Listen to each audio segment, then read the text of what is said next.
Hola, ¿qué tal? Mi nombre es Génesis Araque y en esta oportunidad voy a estar hablando sobre la EPOC o la enfermedad pulmonar obstructiva crónica. Sin embargo, antes de comenzar con el tema, vamos a hablar un poco sobre la anatomía y la fisiología del sistema respiratorio. Entre las funciones del sistema respiratorio tenemos que él participa en el intercambio gaseoso, porque permite la captación de oxígeno del medio y la eliminación del dióxido de carbono producido por las células del organismo. 2. Participa en la regulación del pH sanguíneo, ya que él actúa en lo que es el equilibrio de ácido básico, removiendo el dióxido de carbono. 3. Participa en la formación de sonidos a través de la fonación, contiene receptores para el olfato y elimina pequeñas cantidades de agua y de calor. Y 4. Participa como un mecanismo de defensa contra los microorganismos como las bacterias, los virus o las esporas de hongo, contra las partículas como el polvo y el asbesto, y contra el humo como por ejemplo el humo del tabaco o el humo de la contaminación ambiental. Las células caliciformes de todo el epitelio respiratorio van a producir moco. El moco va a atrapar estas partículas y las células ciliadas las van a transportar hacia la faringe para su deglución por medio de la deglución de secreciones o para su eliminación por medio del reflejo tusígeno. El sistema respiratorio se divide en dos zonas principales, una zona de conducción compuesta por una serie de tubos y cavidades, tanto fuera como dentro del pulmón, que se encargan de humidificar, humectar y calentar el aire que van a transportar a los pulmones. Este va a constar de la nariz, la cavidad nasal, la faringe, la laringe, la tráquea, los bronquios principales y los bronquiolos terminales. Y la segunda zona es la zona de respiración. Ella se va a encargar de todo lo que es el intercambio gaseoso. Esta va a constar de los bronquiolos respiratorios, los conductos alveolares, los sacos alveolares y la unidad terminal o los alvéolos.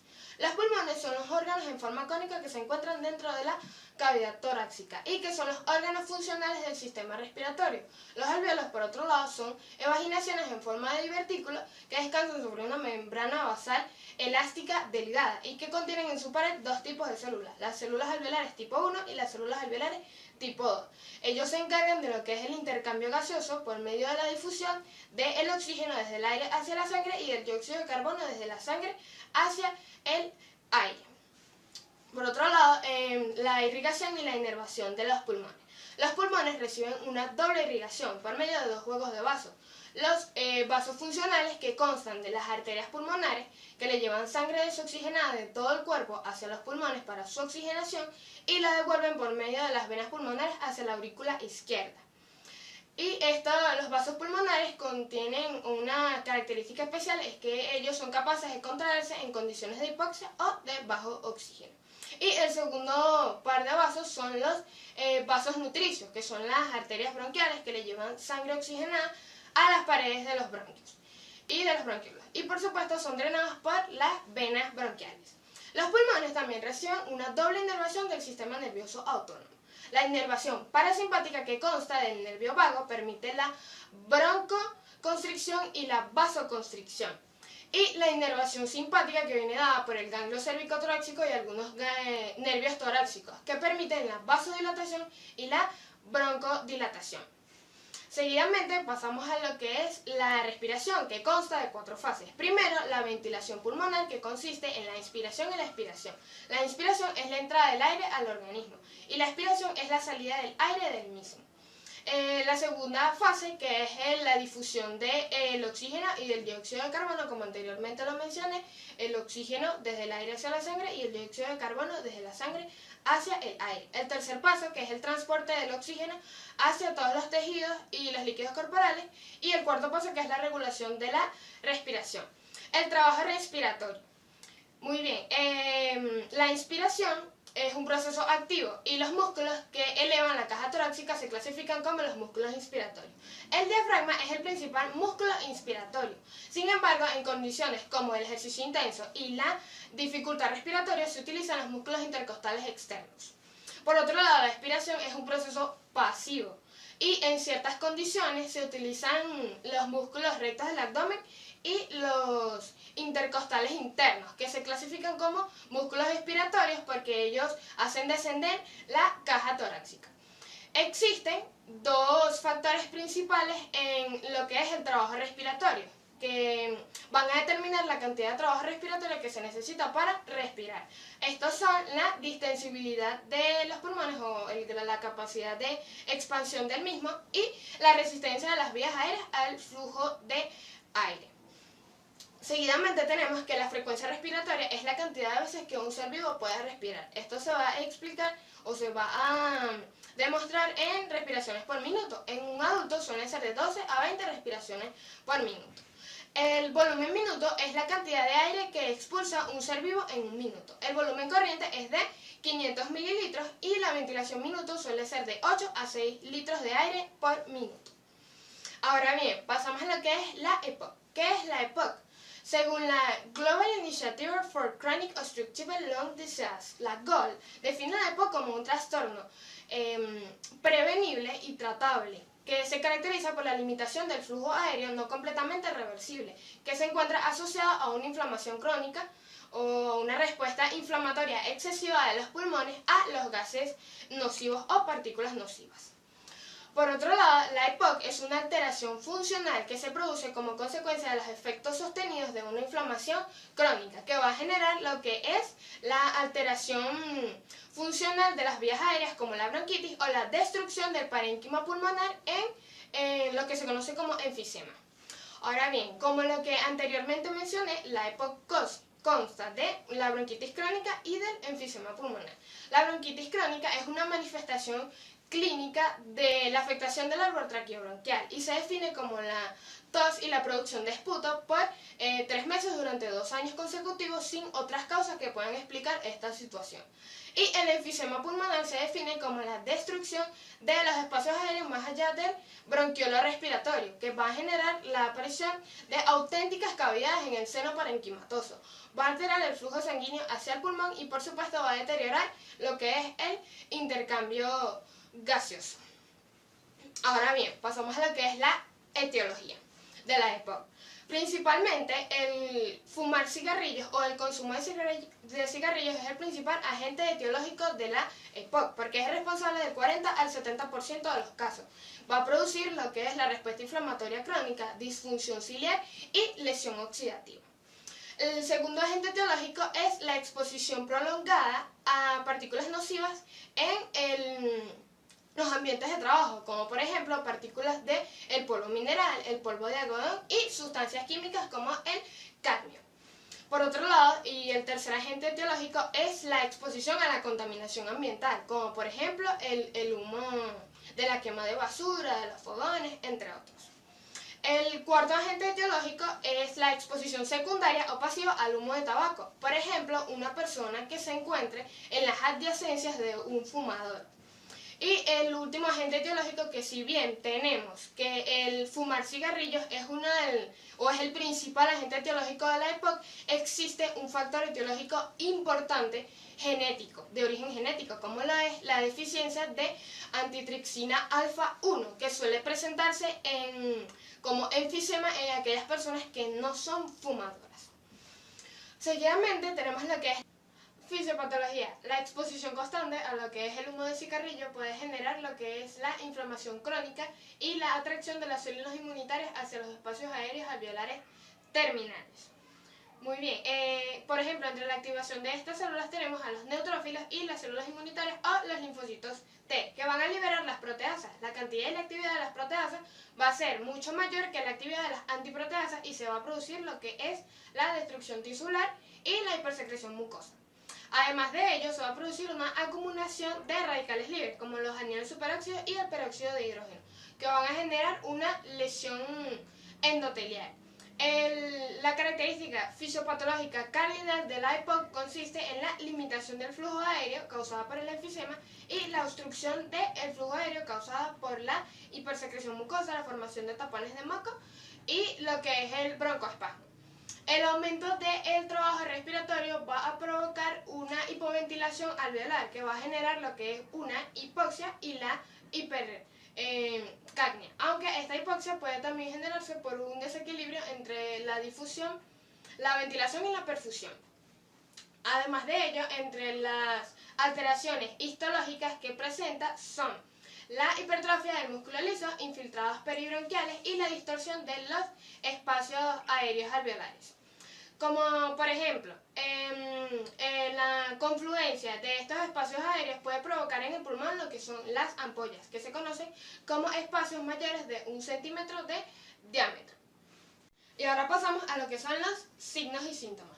La EPOC puede tardar años en aparecer, pero una vez que se instaura puede progresar rápidamente. Los 3 síntomas principales de la EPOC son tos, producción de esputo y disnea durante el ejercicio. Esta disnea puede ser progresiva e intensa y puede empeorar durante las infecciones respiratorias. También tenemos que los síntomas pueden ser más intensos en aquellos pacientes que aún se encuentren fumando cigarrillos y en aquellos que contengan o que estén en una exposición pasiva al humo del tabaco. Cuando la enfermedad se encuentra más avanzada, también puede cursar con cefalea matutina como consecuencia de una hipoxemia nocturna. Y entre los signos tenemos que hiperinsuflación pulmonar, que es el conocido fenómeno de atrapamiento de aire, roncos o sibilancias y aumento del diámetro anteroposterior del tórax o tórax en tonel. Algunos pacientes pueden cursar con la que es neumotórax por la rotura de las ampollas en los pulmones. Y debemos sospechar de esta situación en pacientes que contengan EPOC sintomática con empeoramiento sin causa aparente de la misma. Ahora pasamos a lo que es el diagnóstico. El diagnóstico de la EPOC se basa en una anamnesis completa, una exploración física, técnicas de imagen del tórax y se confirman con pruebas de la función pulmonar. El diagnóstico diferencial de la EPOC consta de insuficiencia cardíaca, bronquiectasia y el asma. En ocasiones es muy fácil confundir la EPOC con el asma. Sin embargo, se pueden diferenciar en lo que es realizar una anamnesis completa y en la reversibilidad de la obstrucción del flujo aéreo a las vías respiratorias. Las pruebas de la función pulmonar se van a realizar en aquellos pacientes en los que sospechemos de EPOC. Ellas nos van a confirmar la presencia de la obstrucción del flujo aéreo en las vías respiratorias. Y también nos van a ayudar a evaluar o cuantificar la gravedad y la reversibilidad del mismo. También ayudan a evaluar la respuesta a los tratamientos en una enfermedad.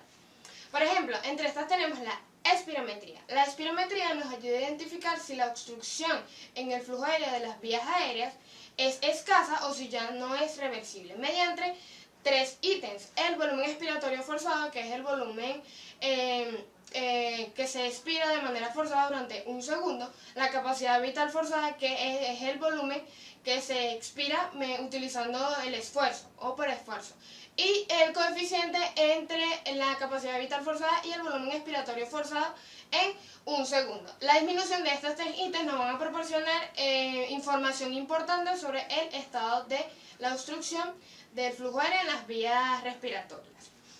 Además de ello, también tenemos que las rayos X de tórax, aunque no es diagnóstico, sí nos proporciona información sobre, por ejemplo, la hiperinsuflación pulmonar con el aplastamiento del diafragma y el estrechamiento del corazón.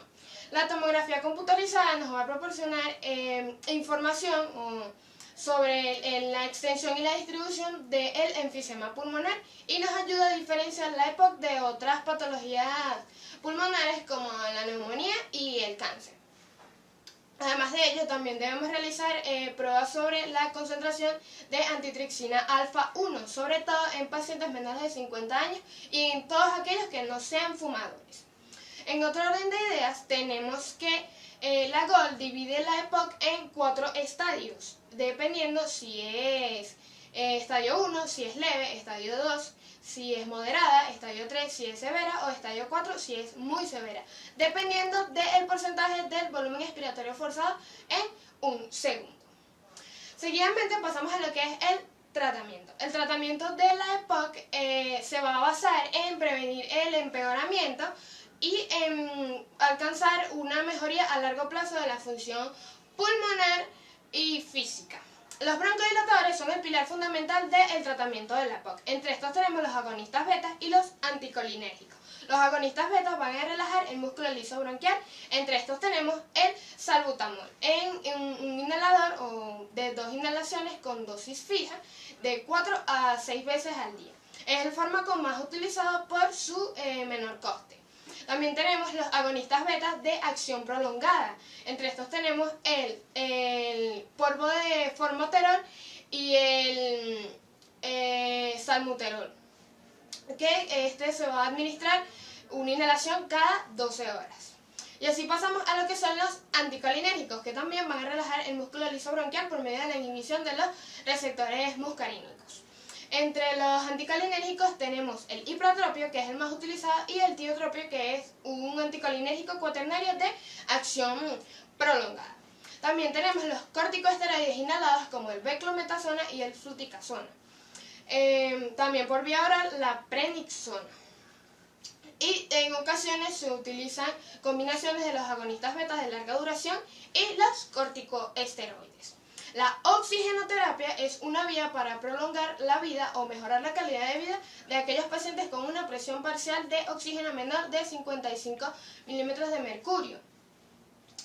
Va a mejorar lo que es el hematocrito y a facilitar los factores neuropsicológicos, ya que se cree que facilita el sueño. Se administra a través de una cánula nasal a un flujo aéreo hasta que se obtenga una saturación mayor del 90%. En aquellos pacientes con EPOC se debe estimular al abandono del tabaquismo por medio de técnicas grupales, el apoyo del médico y la sustitución de la nicotina.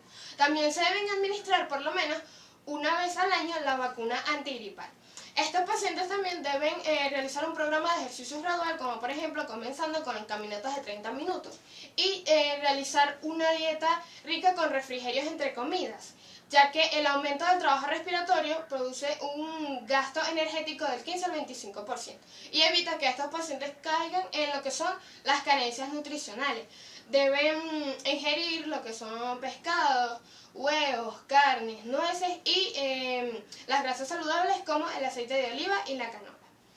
Además de ello, y por último, se va a considerar lo que es la cirugía por medio de dos alternativas, como son la reducción del volumen pulmonar y el trasplante de pulmón.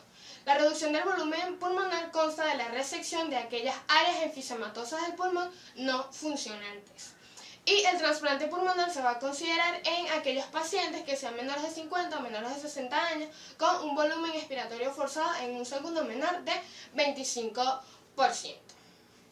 Muy bien, eso ha sido todo el tema. Muchas gracias por su atención. Espero verlos en una próxima ocasión.